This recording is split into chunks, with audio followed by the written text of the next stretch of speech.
bam, bam, bam. We are live, baby. It is Giants game day. Are we live? Are we live? Are we live on the Twitter? Something's wrong with the Twitter. I don't care. It's Giants game day.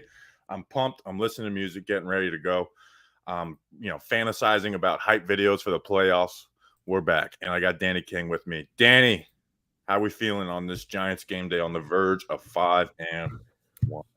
It's crazy. I did not expect the Giants had the potential to go 5-1 entering this time in October. We were playing meaningful October games. That's so crazy to me.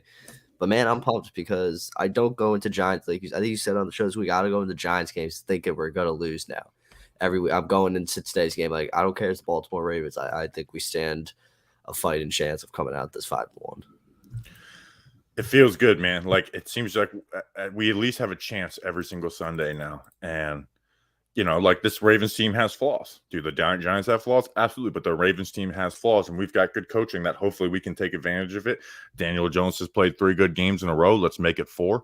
Let's add some stats to those productions. I think I'm just very, very excited for this game. I think it's the most excited I've been in a while.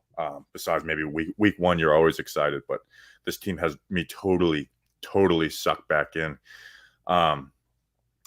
So we'll get into your questions here in a second, but man, it feels good to do some jobs. I don't know why it's not working on Twitter, which is really pissing me off. StreamYard, you're really killing my vibe.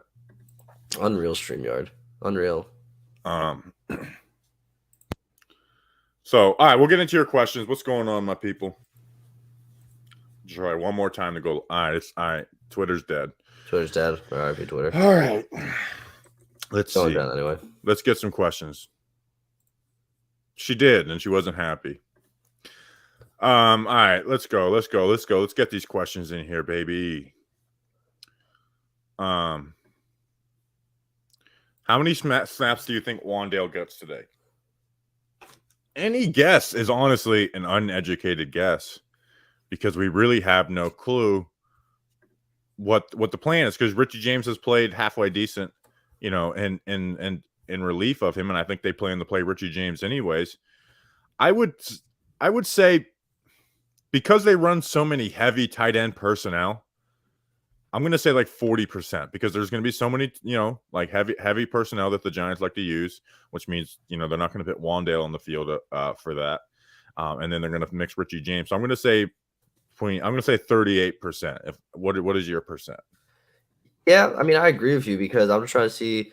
Week 1. I was trying to see how many snaps he played week 1 before he got hurt, but that's not besides the point. Like you said, the Giants run a lot of heavy set personnel these days, a lot of play action rollouts. I think they probably would want to keep Darius Slayton out there, at least in my opinion, because Darius Slayton had kind of a nice bounce back week last week, and he might just be a little bit of a better option for like any deep passes the Giants might take. But yeah, I don't expect Wan'Dale to be out there crazy. But so I would say like that 30 to 40% range is probably a good estimate. Yeah. You know what? I haven't been like super like glowing about Daniel Jones, but I'm going to say, Kavesh, you're wrong. 3 good games in a row. DJ's best contribution is staying out of our way and not turning it over. I appreciate it, but I wouldn't say good. What else would you have? He completed 75% of his passes last week, completing chunk plays down the field. Versus the Bears, he was the entire offense just running the ball basically. And then versus the Cowboys, I mean, the team let him down in that game. What are you talking about? I want to say that's a good comment by you.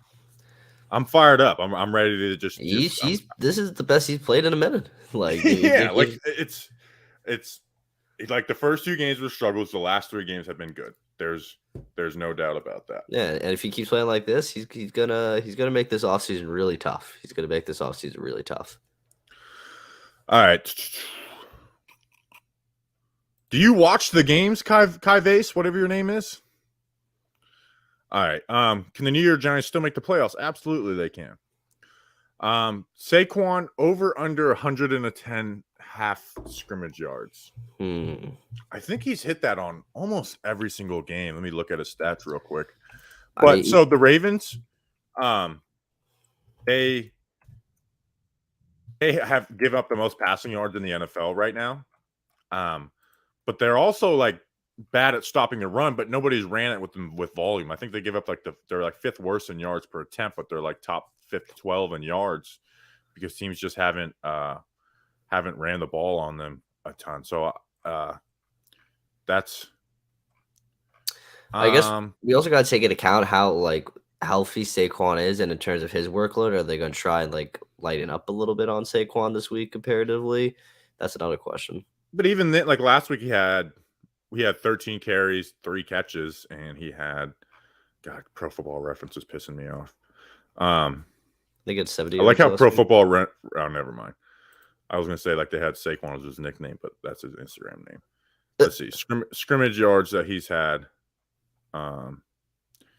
Let's see over.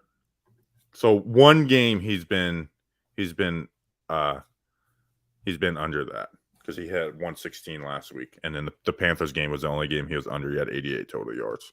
So I'm going to say over because we know no matter what, the Giants are going to try and involve Saquon Barkley no matter what, and it only takes one big play to really get you there. And I think the way the Ravens defense is set up, you'll have opportunities for that. So I'm going to definitely say over.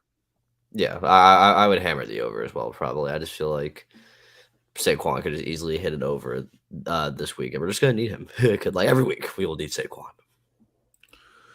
Eddie Watson, does Kayvon get his first sack today? I don't think so. Lamar Jackson is got to be the most frustrating quarterback in the NFL to prepare for. Like I think Josh Allen's better, Patrick Mahomes is better, but if you're a defensive coordinator, Lamar has to be the most like frustrating guy to account for because even when you play well, he'll make a play out of it. Yeah. And then they break containment and he's just got great vision down the field, seeing guys break off those routes. So I'm going to say no, because if there's one critique, I had a couple critiques of Kayvon coming out of college. There's times where he didn't close on the quarter, like, he'd be barreling down on the QB and he would break containment, and then Kayvon would lose him. So I'm going to say no, but I think he'll have some success versus their tackles though. Absolutely. Yeah, I mean, I'm just looking at how many times Lamar Jackson has been sacked. He's been sacked nine times. The most came against the Patriots in week 3. Yes, in week 3. So I'm going to agree with you. I don't think Kayvon gets a sack today. I don't know who will get the sack today because I think the Giants just could be playing like hard contained to try and make sure he doesn't get on the outside of the pocket and then just burn them over there. But yeah, I don't think Kayvon gets a sack today. But I think he'll have an impact. What the hell is this Tony trade block bullshit? It's exactly that. It's literally just if you have a blue check mark, you can just say whatever you want, like source wise, and it just gains traction no matter what. It's like some random dude who has like 9,000 followers like tweeted that Tony is on the trade block, which again, if they traded Tony tomorrow, I would not be surprised one bit. But he also tweeted the day before that Brian Burns will absolutely be traded, that Aaron Rodgers is going to retire. He just makes stuff up, and any tweet that doesn't make stuff up has 0 likes. So that's just a fake account. And people always buy these accounts. It's so frustrating. Like GT Bobby Thompson. Yeah, GT Bobby Thompson. NFL trade rumors. It's just it's just people are. I don't know how you've been. It's at some point you just gotta be like, have I ever seen this guy break any news correctly before? Should I believe him? Yeah. Do I have any? Does he have any connection to the Giants? Should I? And that should be your answer. Exactly. This is a good question by Renan Ramos. Should Adoree Jackson play some snaps on Mark Andrews?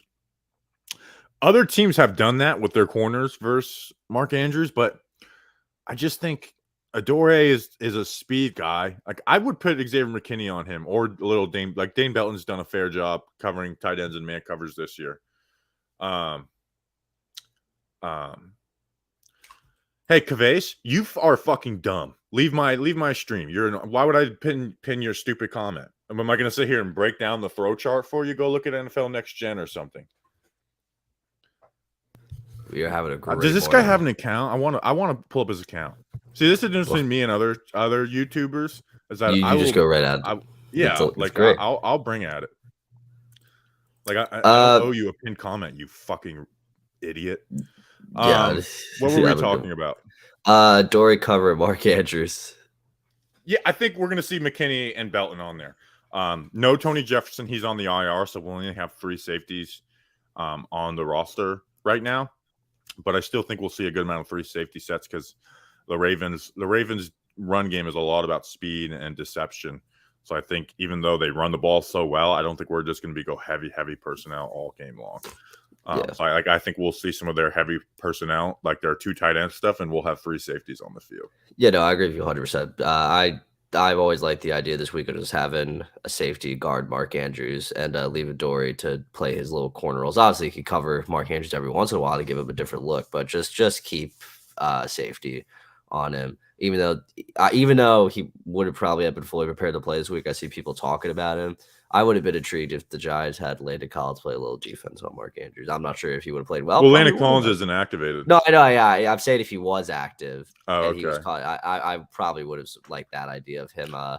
Yeah, we talked about on the mailbag pod on Wednesday. We're like, well, where's the role for Landon Collins besides just depth? And there wasn't one. And then Tony Jefferson goes to IR, and it's like, okay, there's Landon Collins' role. He's going to be that force safety, that dime linebacker. Like now we have Kevin Diaz. I didn't see you have a comment, but I just want to thank you. Oh, okay. See, I'm not like with the whole. I don't know YouTube like that. I just kind of post my stuff and read our comments and go. YouTube is a different world. Yeah, it's honestly full of idiots, which is fun.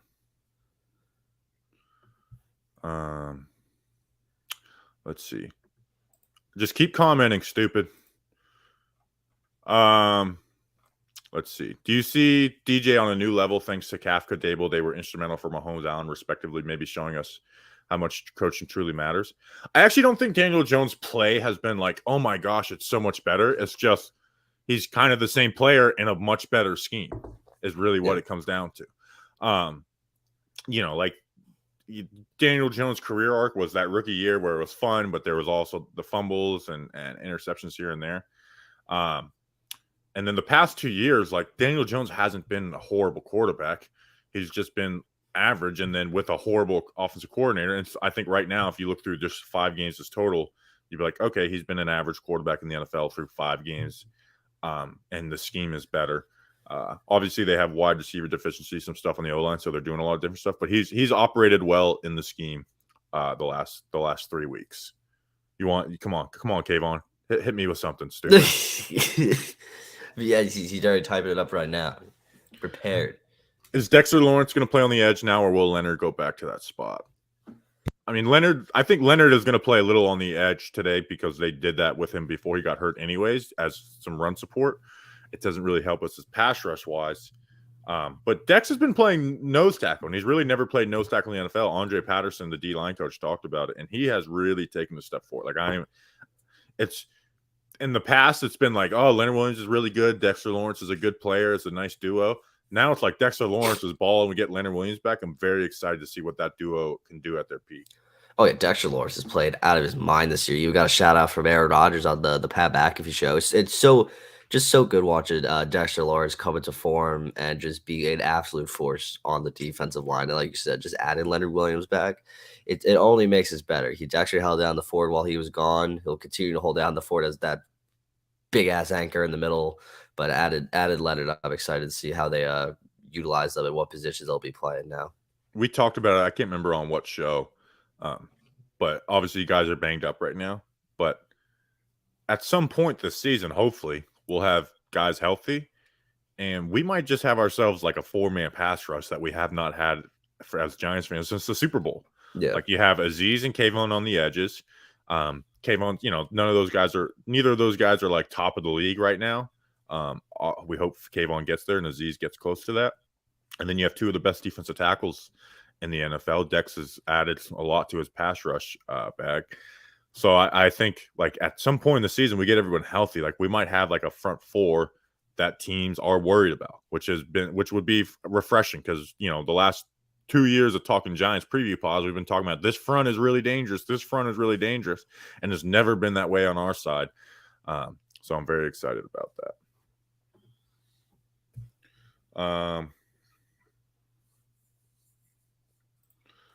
Anthony, has Kayvon won enough reps this season? Because other than that, batted pass, I haven't noticed him. He's had some really good reps the last week or so.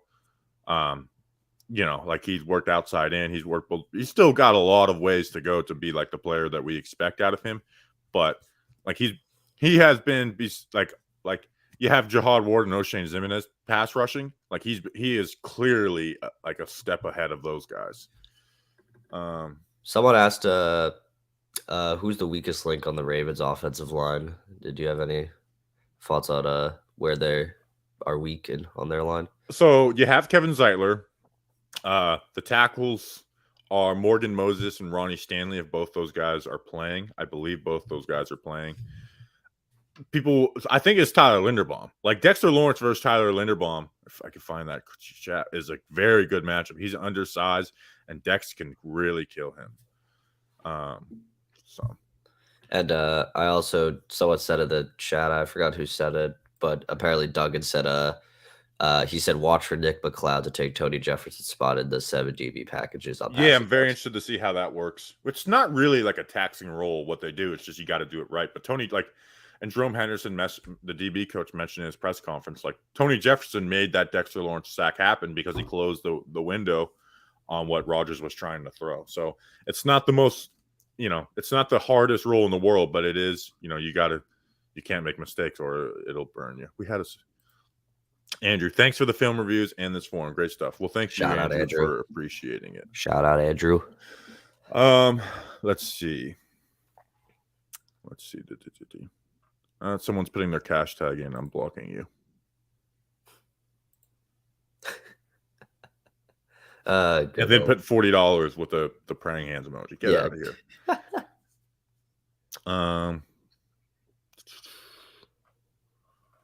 Let's see some questions. There we go.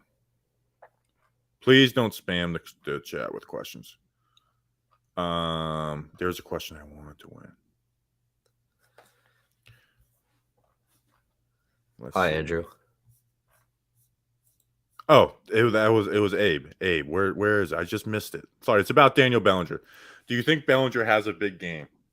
Oh my God, that profile photo. Abe's our guy. I got after Abe one time, and he was a good sport about it. So now Abe's one of my favorite people in our community. Do you think Bellinger has a big game?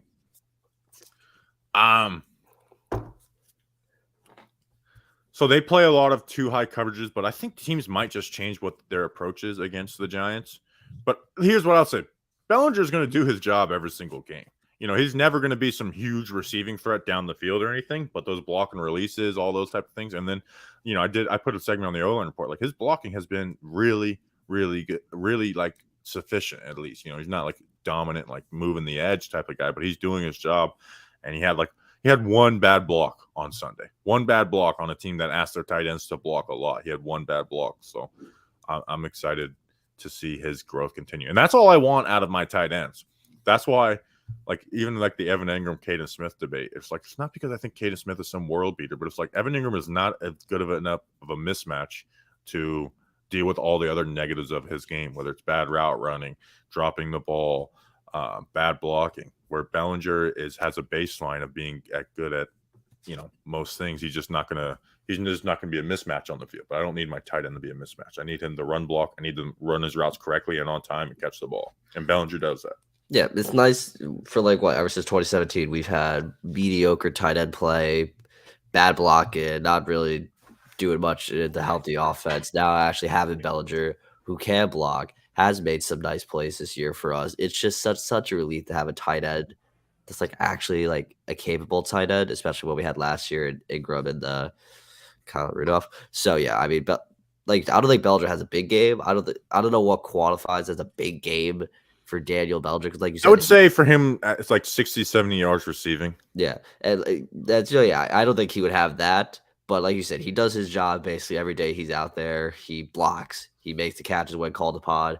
Heck, he could even run the ball himself for a touchdown if it so chooses, even though I imagine we will never see that often. But that's besides the point. Daniel Bellinger was a very, very great pickup in this year's draft. It is very funny how many tight end arounds we ran in the red zone the last couple years with Evan Ingram and then Daniel Bellinger. I know it was the Philly special play, but yeah, Daniel Bellinger takes one on a tight end around. Is Tanner Hudson playing? I heard he was sick, and he was the last media practice on Friday was Silla did not participate. I didn't make the trade, but it was in the back of my mind that I should Well, possibly you took him in trade the him. 4th round, so you couldn't trade him. Oh, I could have traded. Never mind then. So never mind then. Let's see. Oh God, do you see the Rams are planning to submit a rule change to make personal fouls reviewable? That's so dumb. And you know what? It's going to be useless. It's just like remember 2019 after the Saints Rams game, they did the pass interference, and the refs just refused to ever admit they were wrong. It was almost never. Like I remember Pat Shurmur challenging it a few times. It's like that's clearly pass interference, and they just would not. Yeah, they're like, nah. Like unless you tackled the guy like that Rams Saints NFC Championship, they were not going to overturn it. It was so frustrating. Let's see. Yeah, Bob, do you ever wear Giants gear or no? Someone asked that. I was intrigued. Not really during the games. I just wear something Casual. just like a t-shirt and basketball shorts or something. But I will next week. I'm going to be at the Jags game. Ooh, I forgot about that. The Jaguars. Do you think DJ will be throwing more today with a thin Ravens secondary, most likely a stack box? And what do you think will have the largest? Who do you think will have the largest target share? So I'll be interested to see if they try and get back to some of their straight drop back. Pierre-Paul, JPP, and Owe are not the biggest worry we've had as pass rushers facing us this season. And you look at like that Dallas game, like we ran a lot of drop back, and Evan Neal kind of nuked the game. Took some big plays off the board, but they had a really awesome front. Like they're one of the best defenses in the NFL. So I think we're going to run some more traditional stuff because Marcus Williams being out for them is so huge. Like he was essentially their best player on defense through the start of the season, and you lose him, like that's a huge difference. So I think they're going to try and get some. I think we're going to see some more regular stuff than that. And who do you think will have the largest target share for wide receivers today, Danny? I mean, or running backs, or like receiving. It could be. Yeah, receiving. Realistically, I'm probably just gonna. Well, it probably receive will probably Saquon, but besides Saquon, I'm gonna say Darius Slayton. I think it'll be him. So I think the Ravens might try and key in on Slayton a little bit. But I also I kind of want to say Richie James, but Wan'Dale Robinson might play. So maybe I'll just answer the slot wide receiver will have the most. But I think Marcus Johnson showed he was a capable wide receiver last week. So I think I don't know. It's gonna be interesting. Will Big Dex get the better of the Linderbaum matchup? I'm absolutely confident in that. I wasn't the biggest Linderbaum fan coming out. So yeah, absolutely. Here's Kava. Anybody running 5-yard slants? Do you this is my question for you. So everyone's saying he's an Eagles fan. Oh my God, he's back. What are you doing here? Do you have watch Sunday Countdown? Go watch an Eagles stream. Take a weapon and point it somewhere. Let's see. Duggan. All right, inactive list is up. As is tradition on the stream. Now, a lot of guys were ruled out anyways. Let's see.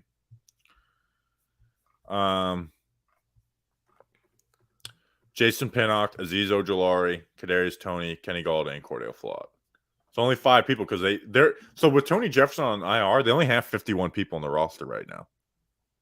And with their cap situation, they're not in a rush to sign people to the active roster.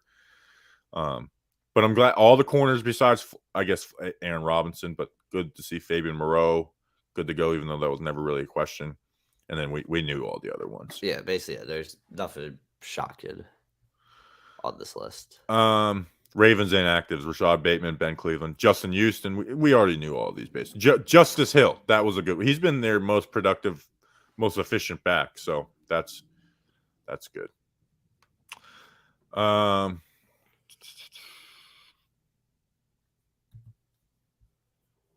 He says he's not a DJ D rider. So whose D do you ride, Kavase? Let us know. Let us know in the comments. We would love to know.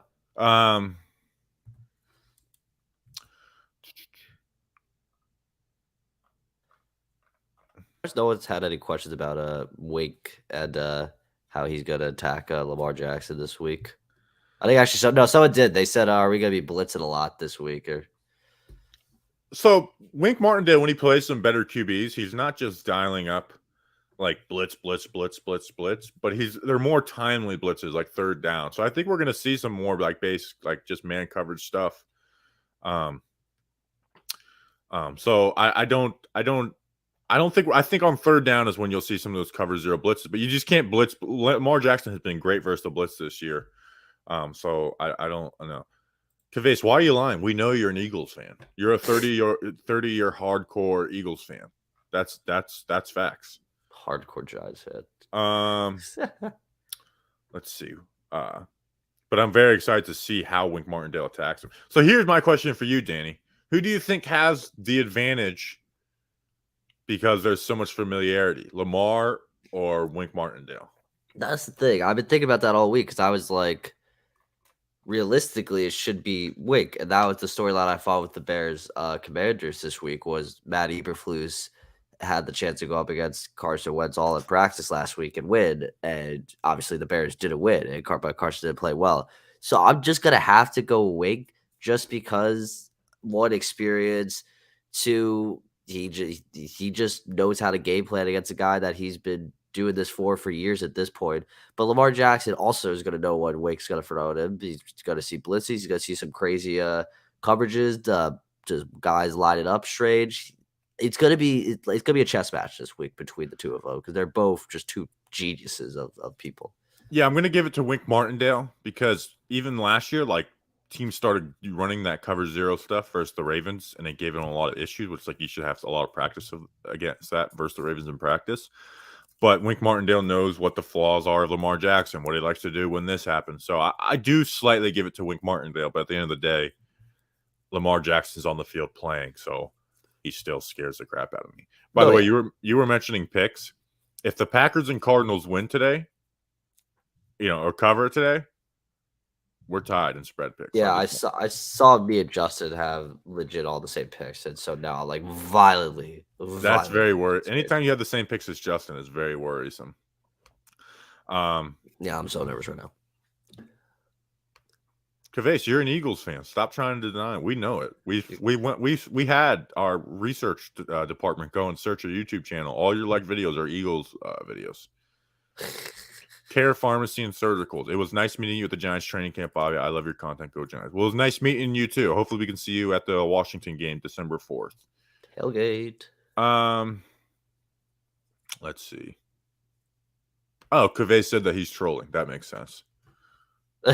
Okay. I don't dislike you as much. You admitted you're trolling. Let's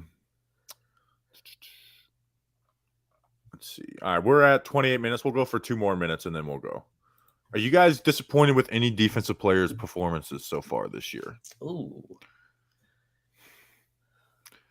Out of guys who will be in the lineup today, not guys who have been taken out of the lineup, like Austin Calitro.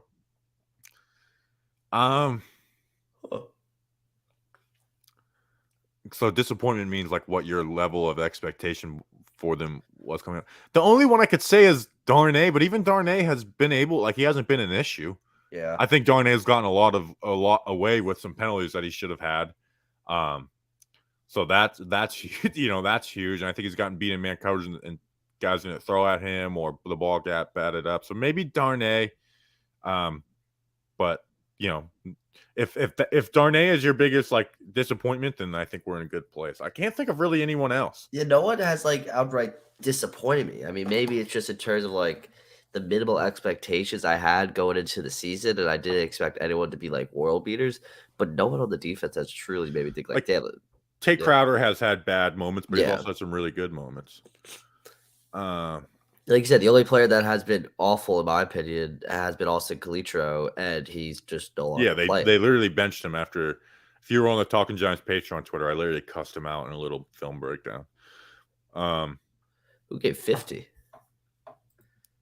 Oh, so they're talking about he claims to be a rapper and producer, and all his vids have 50 views. Hey, don't shame him. Just because no one cares about his stuff doesn't mean it's not good. It could still be good, even though no one gives a damn about it. We all start somewhere. Just because he's an Eagles fan doesn't mean he's bad at it. He just needs to get his views up. So leave Kavase alone. Scott Morgan, go Giants. Scott. Appreciate you, Scott. Indeed, go Giants. I'm very pumped up, man. Like if we it's already happening, but like I have been like fantasizing about like playoff game day morning. Oh, don't. So Did you see what I know, but if we win it like today, I was literally thinking of like this is an idea for like a pump up video to send to Julian and have him make. Today could be crazy because like if the Giants win today, which they will, and the Eagles lose, we would all be 5-1. Obviously, the Cowboys would have the head-to-head because they have the better division record. But then, like, it's just like once again, the NFC East tightens up. It's just, oh god, it's just so excited to actually be like a good division and actually like a mediocre 5-1 team. I know. It's also like every year, it's like it's week 5, and the joke is like we're one game back in the division at 1-4. And then it's like we're 4-1. It's like we're in 3rd place in the division right now. So yeah. So, it's like, Kaveh said he's not a rapper, so I guess he must be like sing folk or something. Yeah, folk tales. Yeah, he sings country folk. I love that type of stuff. I'll have to check it out. I'm actually going to check out his channel. Over under AT Dirt plays. I'm going to say I'm going to say 3. 1 in the run game, 2 in the pass game because always got that speed. Oh wait. Go Giants from Brazil. We appreciate you, Renan. You've had some good questions in here. What do you think the pass rush percentage will be? We'll finish off with this. I think it's going to be. I think it's going to be a little more even than people. I think Daniel Jones is going to throw like 28 to 30 passes today. So I'm going to say 60-40. What 60. about you? 60 pass, 40. I think I do think they're gonna run it. I think I'm probably gonna go like I might switch that if I'm being honest with you. I'm kind of feeling. All right, let's. 60, I'm gonna write that run. down. We're gonna revisit that to see who was closer to the right. If it ain't broke, don't fix it. But also something, and we'll finish off with this. Thank you, Go Giants. I got 2 more. Thank you, Aaron. No more super chats, guys. We're closing out, but thank you, Aaron. Appreciate you. So sometimes I like think like I have like stuff bookmarked, so when the Giants win, I can go revisit it, and I forget to do it after the game, or like even like the Anchorman scene where Brick Tamlin's on the bear. Like I asked Julian to edit Brian Dable's face on it, and I forgot to tweet it until like 4 days after the game. So like that Lamar Jackson 12-0 versus the NFC, I have that bookmark. So now I'm writing them down on a pad before a game. So remember to make fun of Lamar Jackson once he loses the game to the NFC team. So that's such a crazy statistic to me. I know he's no NFC teams beat him. Because he's and Justin said this on the preview pod, but because Lamar's in the AFC and you have Patrick Mahomes and Josh Allen and stuff, like Lamar gets a little overlooked. But it's like what he's able to do on the field is special. And his MVP year was our first year talking Giants, man. He lit it up. So, all right, but we're going to beat him today. All right, we'll be live sometime after the game, usually around 7:30 for the podcast on Patreon. If you don't want to do that, no worries at all. We'll have the podcast out on YouTube at 8 a.m. Podcast apps earlier than that. We appreciate you. Giants are going to get a win. We appreciate you guys. We'll see you after the game. Let's go, Big Blue.